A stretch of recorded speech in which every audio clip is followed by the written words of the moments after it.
Radio lime news update. നമസ്കാരം, lime news അപ്ഡേറ്റിലേക്ക് സ്വാഗതം. വാർത്തകളുമായി അരുൺ. CIA പീഡനത്തിന് ഇരയായി ഏകദേശം 20 വർഷത്തിനു ശേഷവും ഗ്വാണ്ടനാമോ ബേയിൽ വിചാരണ കൂടാതെ തടവിൽ കഴിയുന്ന ഒരു വ്യക്തിക്ക് UK സർക്കാർ ഗണ്യമായ നഷ്ടപരിഹാരം നൽകിയതായി മുൻനിര മാധ്യമങ്ങൾ വെളിപ്പെടുത്തുന്നു.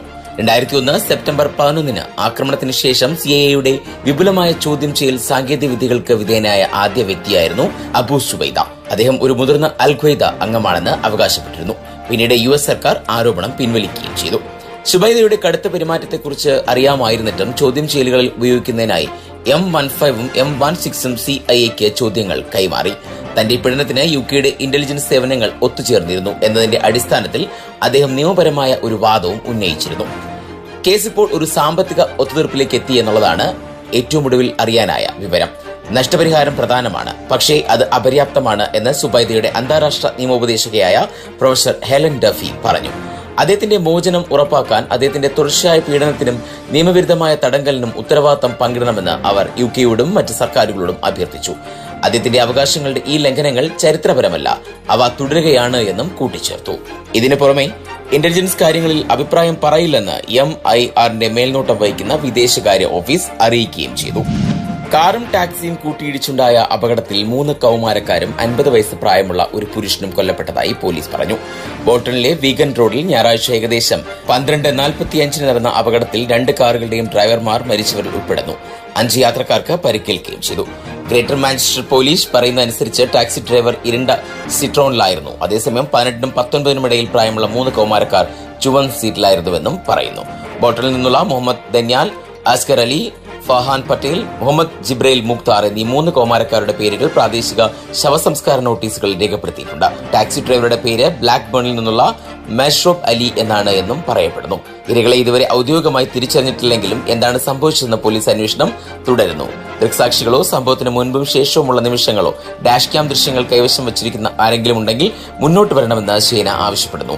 സമീപത്ത് കുടുംബത്തോടൊപ്പം താമസിക്കുന്ന നീലം ഖാൻ മാധ്യമങ്ങളോട് പറഞ്ഞത് അപകടത്തിന്റെ അനന്തരഫലങ്ങൾ റോഡിൽ കണ്ടതായാണ്. ഇത് വളരെ അസ്വസ്ഥതയുണ്ടാക്കിയെന്നും അദ്ദേഹം ചൂണ്ടിക്കാട്ടി. അവശിഷ്ടങ്ങൾ എല്ലായിടത്തും ഉണ്ടായിരുന്നു, അത് വളരെ ഭയാനകമായിരുന്നുവെന്നും ആ കുടുംബത്തിലുള്ളവർ അഭിപ്രായപ്പെട്ടു. ഷാഡോ ഫ്ലീറ്റുകൾ എന്നറിയപ്പെടുന്ന കപ്പലുകളിൽ കയറാനും തടഞ്ഞുവയ്ക്കാനും ബ്രിട്ടീഷ് സൈന്യത്തെ അനുവദിക്കുന്നതിന് ഉപയോഗിക്കാവുന്ന ഒരു നിയമപരമായ അടിസ്ഥാനം സർക്കാർ കണ്ടെത്തിയിട്ടുണ്ട് എന്ന് മാധ്യമങ്ങളോട് അറിയിച്ചു. എണ്ണയ്ക്ക് മേലുള്ള ഉപരോധം ഒഴിവാക്കാൻ സാധുവായ ദേശീയ പതാകയില്ലാതെ കപ്പലുകൾ സർവീസ് നടത്തിയതായി റഷ്യ, ഇറാൻ, വെനസ്വേല എന്നിവയ്ക്കെതിരെ ആരോപിക്കപ്പെട്ടിട്ടുണ്ട്. കഴിഞ്ഞയാഴ്ച അമേരിക്കൻ ഉപരോധങ്ങൾ ലംഘിച്ചുകൊണ്ട് വെനസ്വേല, റഷ്യ, ഇറാൻ എന്നിവയ്ക്ക് എണ്ണ കൊണ്ടുപോകുന്നുവെന്ന് അമേരിക്കൻ ഉദ്യോഗസ്ഥർ ആരോപിച്ച മരീനേറ എണ്ണ ടാങ്കർ പിടിച്ചെടുക്കുന്നതിൽ ബ്രിട്ടീഷ് സായുധ സേന US സൈനികരെ സഹായിച്ചു.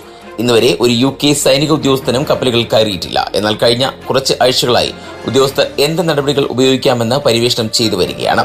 2018 ഉപരോധ കള്ളപ്പണം വെളുപ്പിക്കൽ നിയമം സൈനിക ബലപ്രയോഗം അംഗീകരിക്കുന്നതിന് ഉപയോഗിക്കാമെന്ന് മന്ത്രിമാർ വിശ്വസിക്കുന്നുമുണ്ട്. കപ്പലുകൾക്കെതിരായ നടപടികളുടെ വ്യാപനം എന്ന നിലയിൽ സർക്കാരിനുള്ളിൽ വിവരിക്കപ്പെടുന്ന ഈ അധികാരങ്ങൾ ഉപയോഗിക്കാൻ സായുധ സേനയ്ക്ക് പദ്ധതികളുണ്ട് എന്ന് മനസ്സിലാക്കാം. ആദ്യത്തെ UK സൈനിക നടപടി എപ്പോൾ നടക്കുമെന്ന് കൃത്യമായി അറിയില്ല. US ഉപരോധത്തിന് വിധേയമായ 2 എണ്ണ ടാങ്കറുകൾ വ്യാഴാഴ്ച ഇംഗ്ലീഷ് ചാനൽ വഴി കിഴക്കോട്ട് റഷ്യയിലേക്ക് സഞ്ചരിക്കുന്നത് കണ്ടതായി റിപ്പോർട്ടുകൾ പറയുന്നുമുണ്ട്. റഷ്യയുടെ യുക്രൈൻ അധിനിവേശം ഉൾപ്പെടെയുള്ള ശത്രുതാപരമായ പ്രവർത്തനങ്ങൾക്ക് ധനസഹായം നൽകുന്നതായി വിശ്വസിക്കുന്ന 500-ലധികം ഷാഡോ കപ്പലുകൾക്ക് UK ഇതിനകം ഉപരോധം ഏർപ്പെടുത്തിയിട്ടുണ്ട്. UKയും സഖ്യകക്ഷികളും സ്വീകരിച്ച നടപടി കാരണം ഏകദേശം 200 കപ്പലുകൾ കടലിൽ നിന്ന് പുറത്താക്കപ്പെട്ടുവെന്ന് മന്ത്രിമാർ പറയുന്നു. അവയിൽ മിക്കതും നിയമാനുസൃതമായ ഒരു പതാകയില്ലാതെയാണ് പ്രവർത്തിച്ചിരുന്നത്. ഒരു പ്രത്യേക രാജ്യത്ത് ഒരു കപ്പൽ രജിസ്റ്റർ ചെയ്യുന്നതിനുള്ള പ്രക്രിയയാണ് ഷിപ്പ് ഫ്ലാഗിംഗ്. ഇത് പിന്നീട് അന്താരാഷ്ട്ര ജലാശയങ്ങളിൽ സഞ്ചരിക്കാൻ അനുവദിക്കുകയും നിയമപ്രകാരം ചില പരിരക്ഷകൾ നൽകുകയും ചെയ്യുന്നു. നിയമപരമായ ഫ്ലാഗ് ചെയ്തിട്ടില്ലാത്ത ഏതൊരു അംഗീകൃത കപ്പലുകൾക്കും പുതിയ നിയമ സംവിധാനം ബാധകമാകുമെന്ന് സർക്കാർ വിശ്വസിക്കുന്നുണ്ട്. ഫ്രഞ്ച് ആൽപ്സിലെ ഹിമപാതത്തിൽ ഒരു ബ്രിട്ടീഷുകാരൻ മരണമടഞ്ഞു. 50 വയസ്സ് തോന്നിക്കുന്ന ആ മനുഷ്യൻ ലാ പ്ലാഗ്നയിൽ ഒരു കൂട്ടം ഓഫ് പിസ്റ്റിനൊപ്പം സ്കീയിംഗ് നടത്തുകയായിരുന്നുവെന്ന് റിസോർട്ടിൽ നിന്നുള്ള പ്രസ്താവനയിൽ പറയുന്നു. ഞായറാഴ്ച ഉച്ചയ്ക്ക് 1:57 രക്ഷാപ്രവർത്തകർക്ക് ഹിമപാതത്തെക്കുറിച്ച് മുന്നറിയിപ്പ് ലഭിച്ചു. അവർ ഉടൻ തന്നെ പ്രദേശത്തേക്ക് പോയിരുന്നു. 50 മിനിറ്റ് നീണ്ട തിരച്ചിലിനൊടുവിൽ 2.5 മീറ്റർ താഴ്ചയിൽ മഞ്ഞിനടിയിൽ നിന്നാണ് ആ മനുഷ്യനെ കണ്ടെത്തിയത്. ഒരു അവലാൻസ് ട്രാൻസ്സീവറോ പ്രൊഫഷണൽ ഇൻസ്ട്രക്ടറോ ഇല്ലാതെയാണ് അദ്ദേഹം സ്കീയിംഗ് നടത്തിയതെന്ന് റിസോർട്ട് ഉടമകൾ പറയുന്നു. രക്ഷാസംഘത്തിൽ ഡോക്ടർമാർ, സ്കീ ഇൻസ്ട്രക്ടർമാർ, ഹെലികോപ്റ്റർ വിന്യസിച്ചിരിക്കുന്ന ഒരു നായ എന്നിവയുൾപ്പെടെ 50-ലധികം പേർ ഉണ്ടായിരുന്നു. ലാപ്ലാഗ്നയുടെ ഔദ്യോഗിക വെബ്സൈറ്റ് ബാക്ക് കൺട്രി സ്കീയിങ് എന്നും അറിയപ്പെടുന്ന ഓഫ് പീസ് സ്കീയിങ് ചെയ്യാൻ ആഗ്രഹിക്കുന്ന സന്ദർശകരെ അവലാൻഷ് റിസ്ക് ബുള്ളറ്റിൻ വായിച്ചിട്ടുണ്ടെന്ന് ഉറപ്പുവരുത്താനും ഒരു ഹിമപാത വിക്ടിം ഡിറ്റക്ടർ ഉപയോഗിക്കാനും ആവശ്യപ്പെടുന്നു. ഡിസംബർ മുതൽ ഫെബ്രുവരി വരെയുള്ള സമയം വടക്കൻ അർദ്ധഗോളത്തിൽ ഹിമപാതങ്ങൾക്ക് ഏറ്റവും സാധ്യതയുള്ള സമയമാണ്. കഴിഞ്ഞ മാസം മാത്രമാണ് ഇറ്റലിയിലെ ഡോളമൈറ്റ് പർവ്വതനിരകളിലുണ്ടായ ഹിമപാതത്തിൽ 17 വയസ്സുള്ള ഒരു പെൺകുട്ടിയും അവളുടെ അച്ഛനും ഉൾപ്പെടെ 5 ജർമ്മൻ പർവ്വതാരോഹകർ മരണമടഞ്ഞത്. ഇനി നാട്ടിലെ വാർത്തകൾ. രാഹുൽ മാങ്കൂട്ടത്തിൽ അതിജീവിതയെ ഭീഷണിപ്പെടുത്തുന്ന ചാറ്റ് മാധ്യമങ്ങൾക്ക് ലഭിച്ചു. തനിക്കെതിരെ നിന്നവർക്ക് അതേ നാണയത്തിൽ തിരിച്ചു കൊടുക്കുമെന്നാണ് രാഹുലിന്റെ ഭീഷണി. പേടിപ്പിക്കാൻ നീ എന്നല്ല ലോകത്തൊരു മനുഷ്യനും നോക്കേണ്ട, എല്ലാം തീർന്നു നിൽക്കുന്ന ഒരാളെയാണോ പേടിപ്പിക്കുന്നതെന്നും നീ എന്ത് ചെയ്താലും ഞാൻ താങ്ങും, ബട്ട് നീ താങ്ങില്ലെന്നും രാഹുലിന്റെ ഭീഷണിയിലുണ്ട്. തനിക്കെതിരെ നിന്നവർക്കും കുടുംബത്തിനും എതിരെ അതേ നാണയത്തിൽ തിരിച്ചടി കൊടുക്കുമെന്നും രാഹുൽ പറഞ്ഞു. കുറ്റസമ്മതം നടത്താനാണ് തീരുമാനം. അങ്ങനെ ഞാൻ മാത്രം മോശമാകുന്ന പരിപാടി നടക്കില്ല. ഞാൻ എല്ലാത്തിന്റെയും എക്സ്ട്രീം കഴിഞ്ഞു നിൽക്കുകയാണ്. ഒരു മാസം മുന്നേ ആയിരുന്നു ഇതൊക്കെയെങ്കിൽ ഞാൻ മൈൻഡ് ചെയ്യുമായിരുന്നു. ഇമേജ് തിരിച്ചു പിടിക്കൽ ഒന്നുമല്ല മോളെ, അതൊക്കെ നിന്റെ തോന്നലാണ്.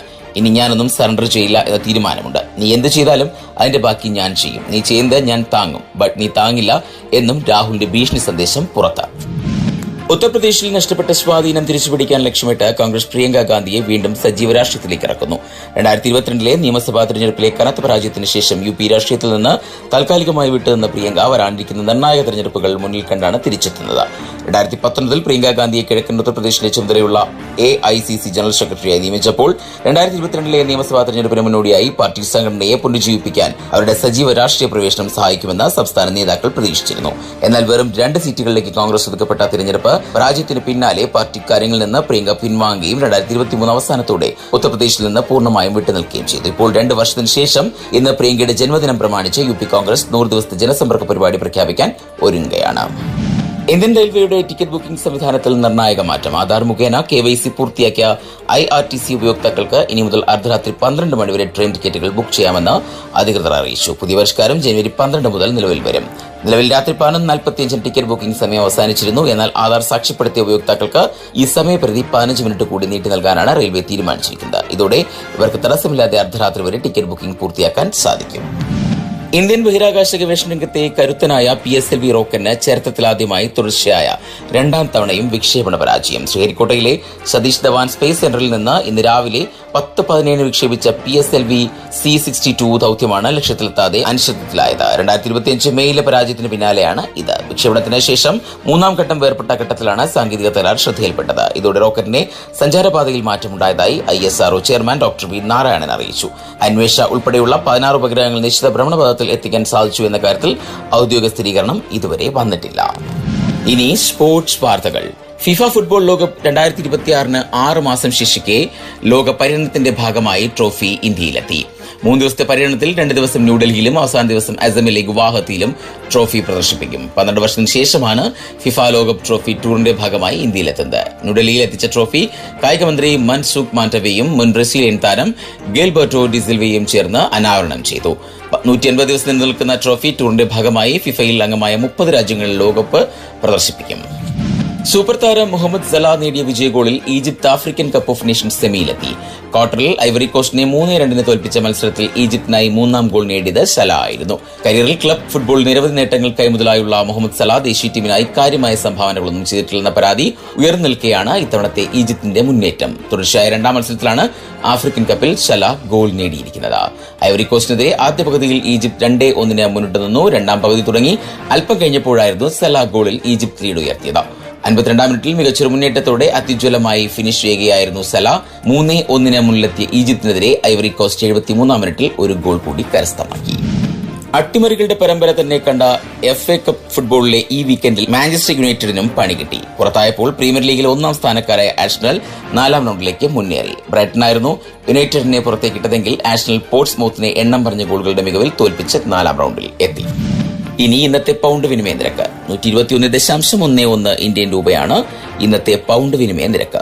ഇതോടെ ഇന്നത്തെ വാർത്താ ബുള്ളറ്റിൻ പൂർണ്ണമാകുന്നു. അടുത്ത ബുള്ളറ്റിനുമായി വരും മണിക്കൂറുകളിൽ കേട്ടുമുട്ടാം. നന്ദി, നമസ്കാരം.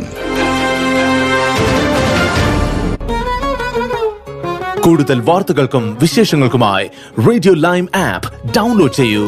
പ്ലേ സ്റ്റോറിൽ നിന്നും ആപ്പ് സ്റ്റോറിൽ നിന്നും.